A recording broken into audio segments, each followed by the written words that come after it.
Assalamualaikum warahmatullahi wabarakatuh, Sobat Ramis. Apa kabar semuanya? Mudah-mudahan Sobat Ramis dalam keadaan sehat walafiat selalu. Jumpa lagi dalam kisah-kisah horor di Radio Misteri.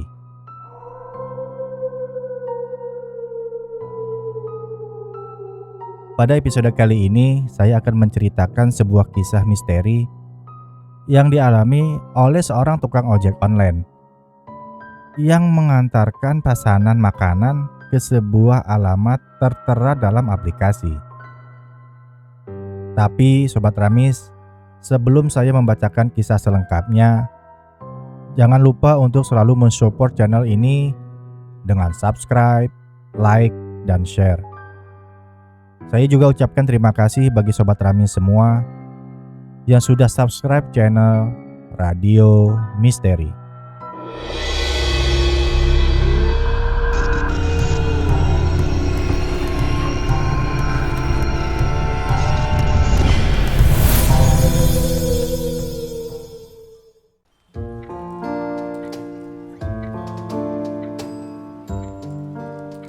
Setelah pensiun dari sebuah perusahaan BUMN, Pak Diki mulai merasa jenuh tinggal di rumah seharian tanpa berbuat apa-apa. Pak Diki mulai mencari-cari kesibukan untuk menghilangkan rasa jenuhnya. Ia menghubungi beberapa teman sejawatnya dulu yang mungkin sedang sibuk dengan usaha baru mereka. Namun, kondisi mereka pun sama dengan dirinya. Pada suatu pagi, Pak Diki pergi ke pasar mengantarkan istrinya untuk berbelanja. Sambil menunggu istrinya belanja, Pak Diki nongkrong di warung kopi di dekat parkiran motornya. Tak lama kemudian, ada seorang tukang ojek online yang mampir juga ke warung tersebut. Ia lalu memesan kopi sambil menunggu panggilan dari aplikasi ojeknya. Sambil menikmati sebatang rokok, abang ojek tersebut duduk di sebelah Pak Diki. Mereka berdua akhirnya ngobrol tentang suka dukanya jadi tukang ojek online.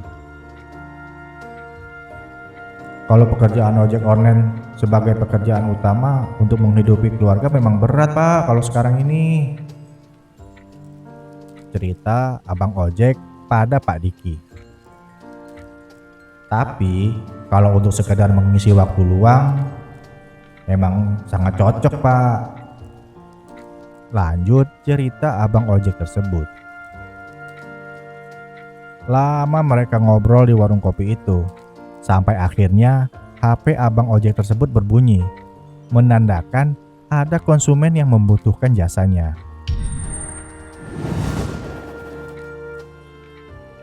Singkat cerita, sesampainya di rumah, Pak Diki berpikir, apakah ia juga harus mendaftarkan diri jadi tukang ojek online untuk menghilangkan rasa jenuhnya?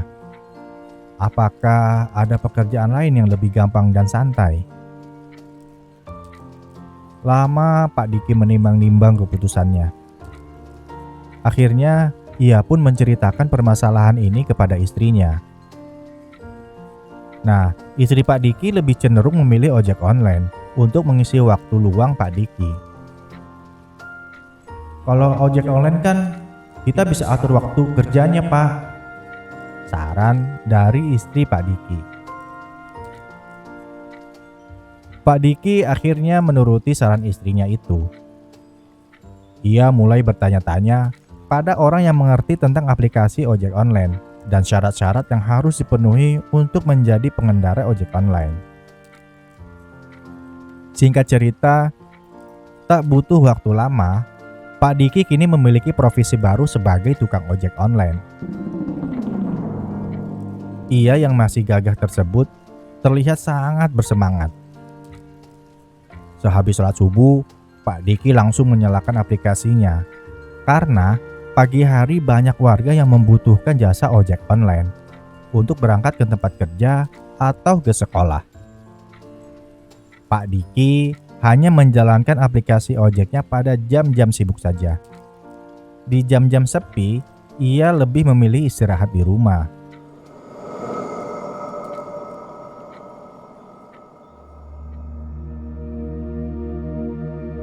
Nah, sampai pada suatu hari, selepas maghrib, Pak Diki mendapatkan orderan makanan yang dialamatkan ke sebuah perumahan.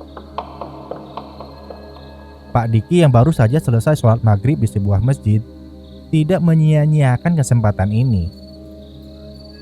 Lumayan sebagai penutup kerja hari ini, pikirnya. Pesanan beberapa bebek goreng ia antarkan ke alamat yang tertera dalam aplikasi. Pak Diki mengantarkan pesanan tersebut yang ternyata lokasinya ke daerah perkampungan di sebuah daerah. Nah, wilayahnya itu masih di seputaran Jabodetabek. Nah, Sobat Ramis, setelah berputar-putar mencari alamat tersebut, akhirnya Pak Diki menemukan alamat komplek yang dimaksud, yaitu sebuah perumahan elit, namun sayang akses menuju ke tempat itu melewati jalanan kampung yang sepi, yang membuat komplek itu tersembunyi. Walaupun tempatnya tersembunyi, namun tidak sulit untuk menemukannya. Di gerbang utama yang megah itu merupakan jalan utama dan satu-satunya jalan masuk ke komplek tersebut. Lampu-lampu di gerbang itu sangat terang dan dijaga oleh beberapa security berbadan tegap lengkap dengan seragamnya. Pak Diki turun dari motornya untuk meminta izin sekaligus menanyakan alamat yang tertera dalam aplikasi.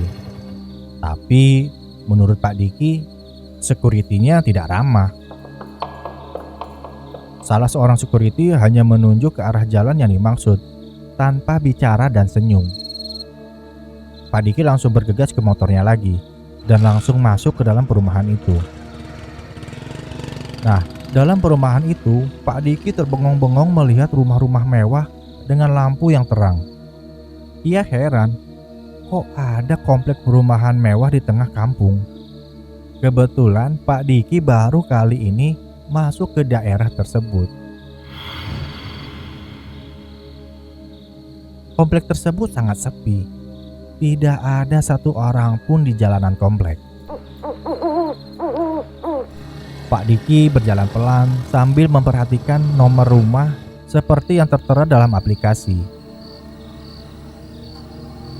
Akhirnya, tibalah Pak Diki di salah satu rumah yang besar dengan pagar yang tinggi.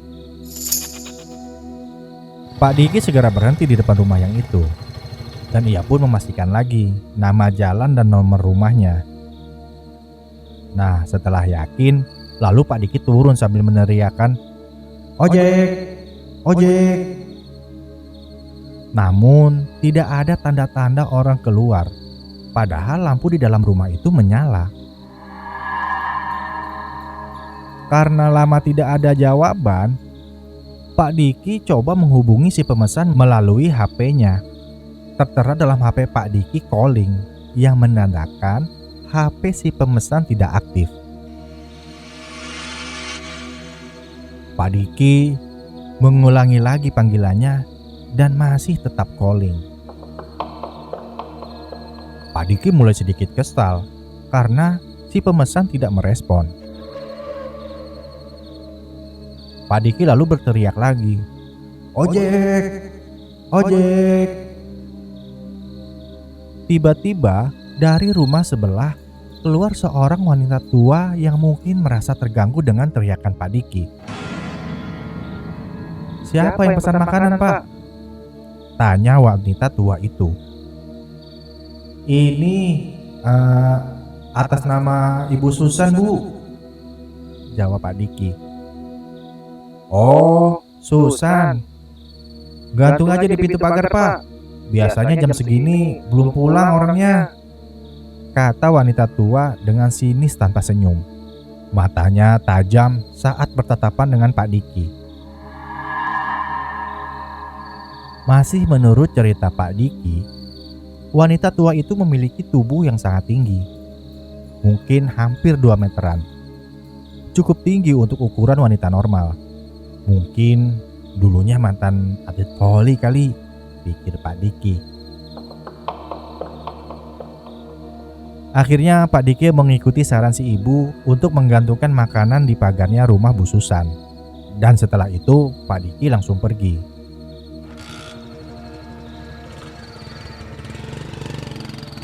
Sampai di gerbang komplek, security membukakan pintu gerbang dan Pak Diki langsung pulang.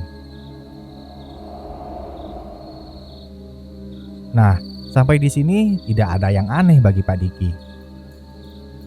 Sampai ia mendekati jalan raya, tiba-tiba HP-nya berdering.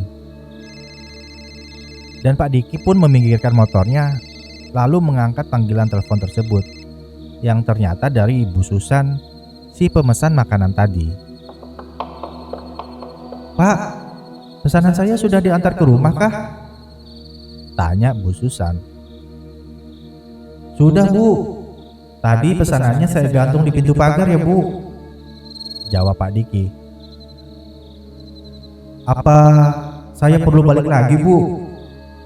tanya Pak Diki lagi. "Oh, nggak usah Pak, makasih ya Pak," jawab Bu Susan.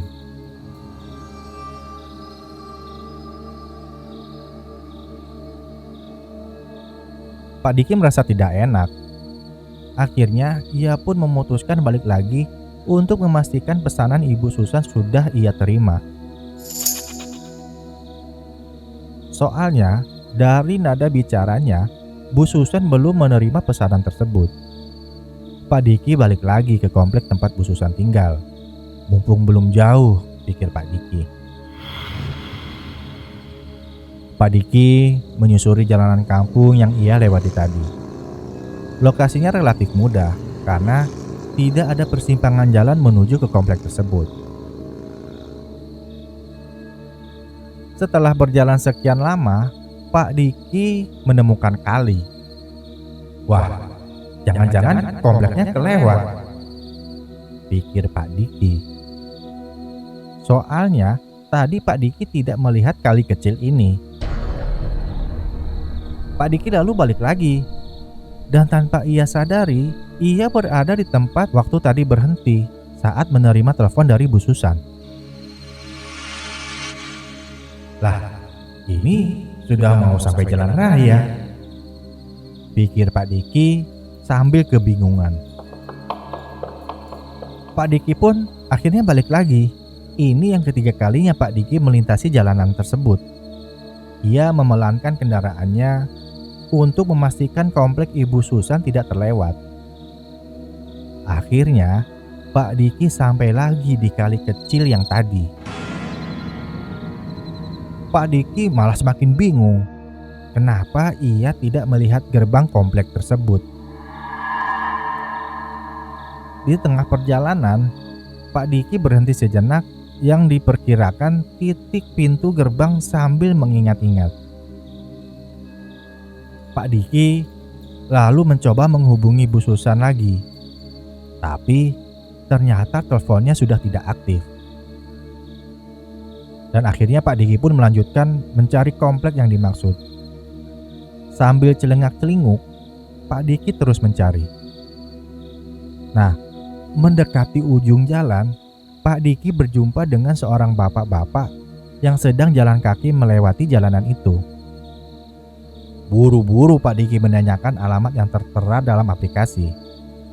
Tapi bapak itu malah terlihat bingung dengan pertanyaan Pak Diki. Wah, di sini nggak ada perumahan seperti yang bapak maksud Pak, jawab si bapak kebingungan. Ya gimana Pak? Orang saya baru dari sana Pak, mengantarkan pesanan salah satu penghuninya, ucap Pak Diki. Si bapak malah semakin bingung.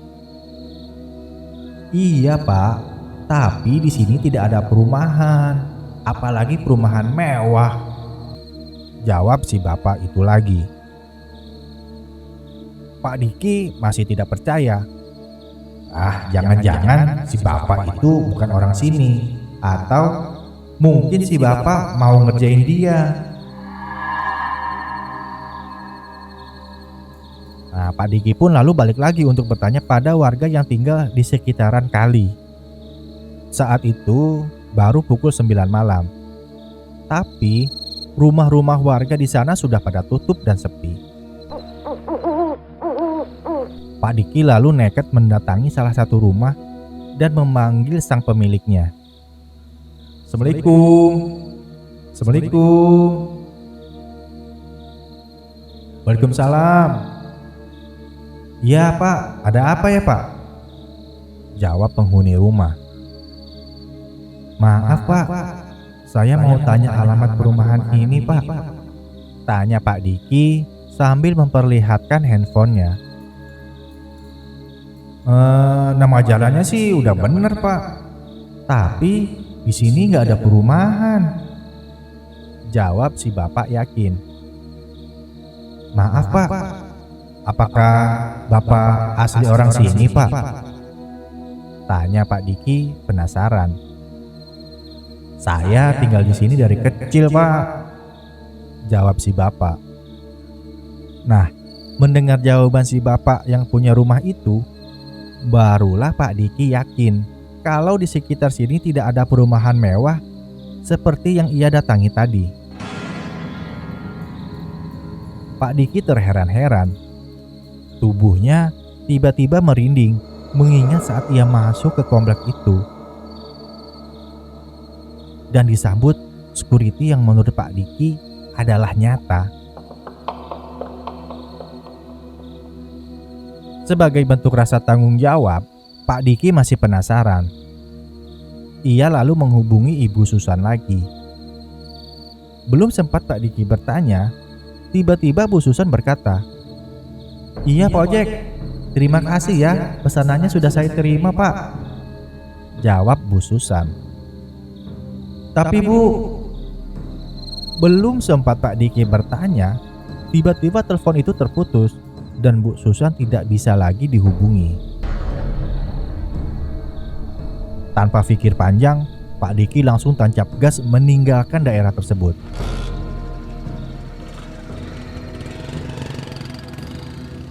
Ia yakin kalau perumahan tadi adalah kompleks setan.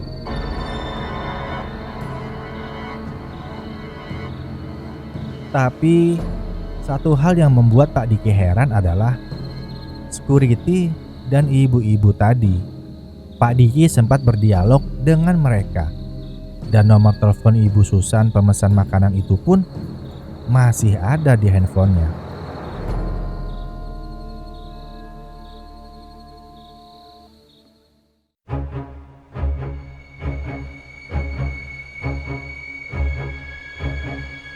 Nah, Sobat Ramis, singkat cerita, sesampainya di rumah, istrinya melihat sepertinya Pak Diki kurang sehat.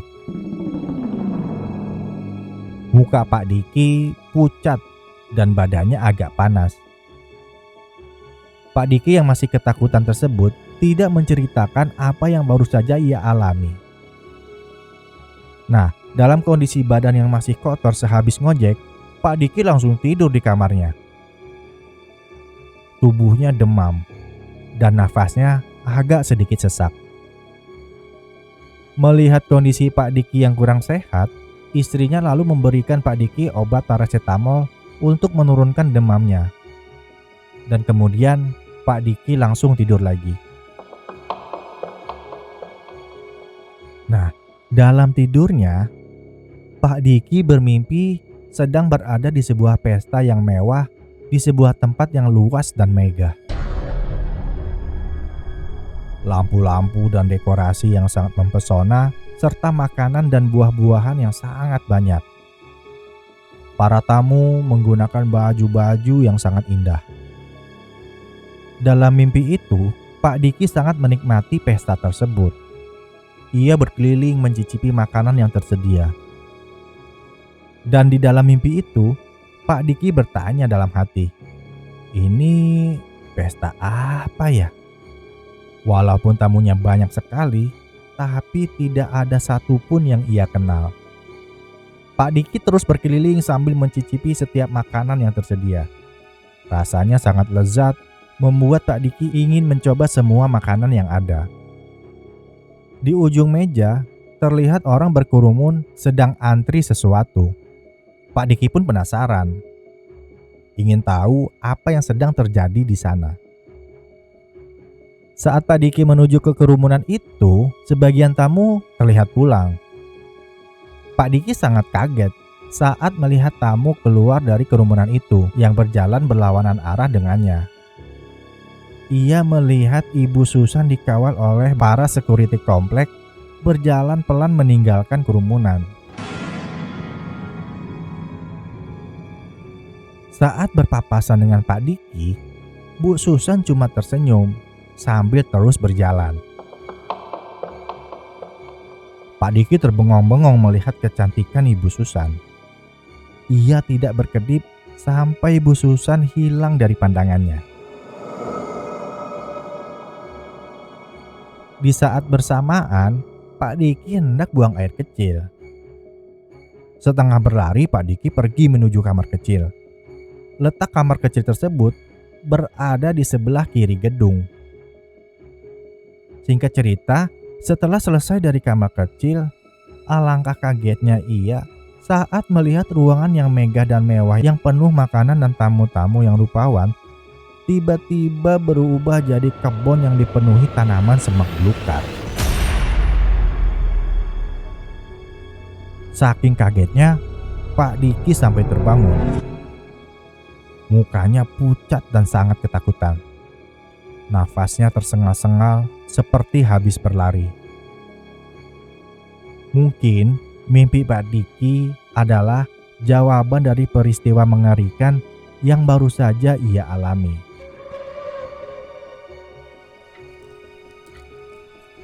Nah, Sobat Remis, demikianlah kisah yang dialami oleh Pak Diki, seorang tukang ojek online yang dapat order makanan untuk penghuni kompleks setan. Terima kasih sudah mendengarkan kisah ini. Sampai jumpa lagi pada episode berikutnya. Wassalamualaikum warahmatullahi wabarakatuh.